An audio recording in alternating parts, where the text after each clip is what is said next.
As I mentioned that immune system is present in the skin. In fact, skin is the largest organ, immune organ, because there are a lot of immune cells which are present in our skin. And the immune system, as I mentioned also, that it's just like a defense forces in our body. It has a dual function. One is to protect against the external invasion, just like our armed forces. They protect the borders. So skin is our border of our body. So the immune system in the skin protects against the external invasion. Now here the invaders are microbial invaders, which is bacteria, virus or fungus. So it protects against that invasion. So of course skin is a physical barrier, so they cannot enter inside our body.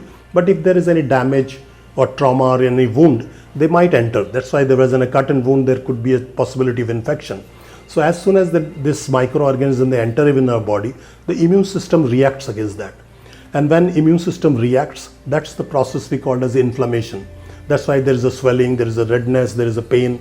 So this is where actually the immune system is trying to fight the infectious elements there and to protect our body. So that is one function of the immune system, is to protect ourselves against the external invasions. Second, again, just like our defense forces, that at the time of natural calamity, the same armed forces, they go for rescue operations. They rescue people. They also rebuild bridges and their roads and everything, so that accessibility is there. The same way the immune system also does the repair work whenever there is a damage, and then it starts rejuvenating and rebuilding the tissue. So these are the two functions of the immune system. Now when we talk of both these functions, these are very, very relevant for skin. So if immune system is not functioning properly, then you might get recurrent infections, or because of poor immunological functions, it may not produce enough growth factors which are responsible for producing, say, collagen. And collagen is the substance which is the base of the skins. And if there is inadequate production of collagen, there will be gaps in the collagen layer. And when there is a gap, then there will be the undulations, or there will be ridges and furrows on the skin surface. Just like, give a very crude example, when you see the road and there are potholes, then road is not smooth. So the same way, when the base of the skin, which is made up of collagen, there is a disruption or interruption in that, then it forms like what we call as wrinkles, because then there is a dip in the skin. Now what is the solution? You fill out those gaps, just like we do on the roads. We do patchwork, we fill out some sand, and then apparently it looks like a smooth road, but it does not work long, because then it again comes out. So idea is, ultimate solution is that you have to produce more of collagen, so that our skin remains flattened from the surface.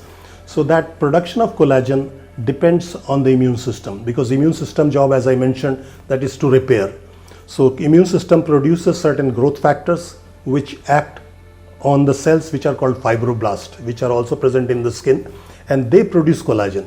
So once they get a signal from the immune system, they start producing collagen for the repair of the damage which is done. So what happens that during aging process, the immunity goes down, it weakens, and therefore the production of collagen also goes down. That's why in the aging process is also associated with the wrinkles.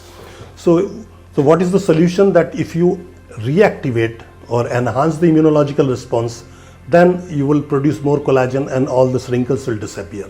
So this is a natural way of preventing or treating the wrinkles. Same way, as I said, it also prevents the infections.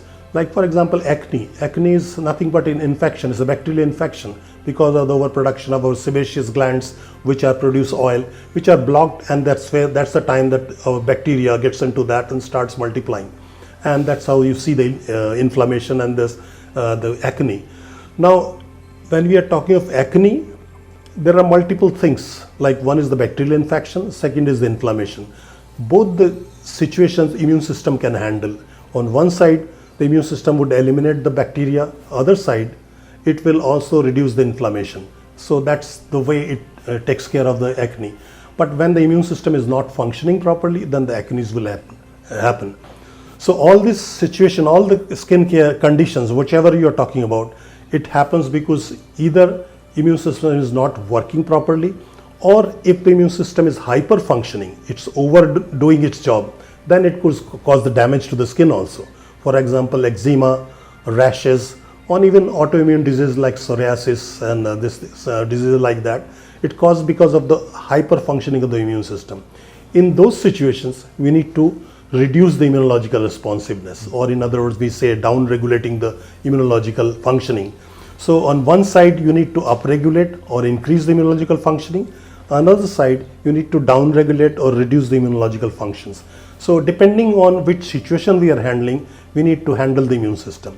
Now coming to photoimmunomodulation, you can use light energy to increase the immunity or decrease the immunity. Now if you connect all this what I have said, you can use light energy to treat infections, you can also treat wrinkles or even acne. On the other side, if there are eczema or there are rashes, you can, by reducing the immunological response, you can treat that also. So light energy can be used as a medicine, and which is non-invasive. It does not have any side effects, and different frequency of light or its combination can be used for variety of treatments.